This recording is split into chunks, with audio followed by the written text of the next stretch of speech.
Hello everyone, this is Muskan Sharma. I'm here to brief you about the topic judicial separation in India.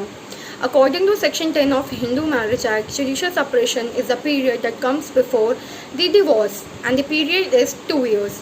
The concept of marriage is to establish a relationship between the husband and wife. According to old Hindu laws, marriage is a formal ceremony and is a religious tie that cannot be broken.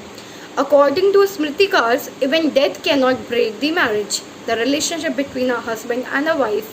The object of a marriage is to permit a man and a woman to complete the religious duties of the life made by God. According to earlier scriptures, a man was imperfect without a woman, and a woman, Ardhangi, is also incomplete without her husband.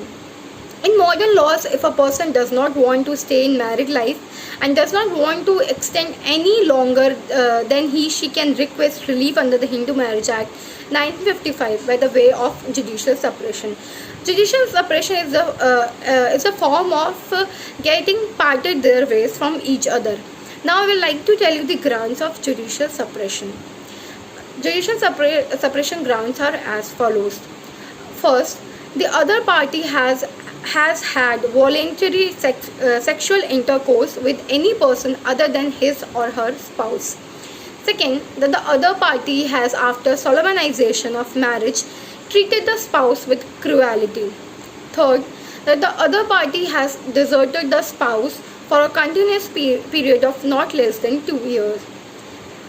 Fourth, that the other party has ceased to be a Hindu by conversion to another. Fifth, other party has been suffering from a virulent and incurable form of leprosy. Sixth one is other party has not been heard of as being alive for a period of 7 years.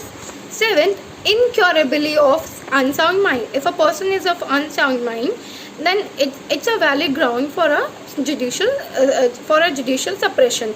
The concept of marriage in Hindu law. Marriage is one of the most essential sanskar, values of nature.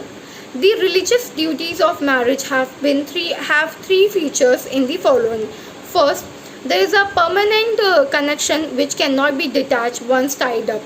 Second, there is an endless connection which is valid not only in this life but also in lives to come. Third, there is a religious connection in which the performance of a religious ceremony is required. Hindu marriage was designed to be a religious ceremony and conducted family to give specific blessing. The concept of the parties didn't hold any significant place in old Hindu law, but in the current Hindu law, the concept hold a very valuable place in the lives of both the person, men and women. Under Section 12 of Hindu Marriage Act, it is defined that the marriage is voidable if the following are satisfied. Either party is impotent or unfit for the procreation of children. Second, the condition is specified in clause 2 of Section 5. Either party gives consent in the form of an unsound mind at the time of marriage, capable of giving a valid consent as such unfit for the procreation of the child, while she has been suffering for a mental disorder. Third, either party is subjected to the habitual attack of mental disorder. If the marriage happened without the consent of the bride or her parent or guardian pressure, the bride was pregnant by another man other than the bridegroom at the time of the marriage. Section 5 of the Hindu Marriage Act 1955 defines that the marriage is valid if the following conditions are satisfied. Either party shouldn't have any other living spouse at the time of the marriage. Neither party is incapable of giving valid consent. The consent would be valid only when the parties are of sound mind at the time of giving consent.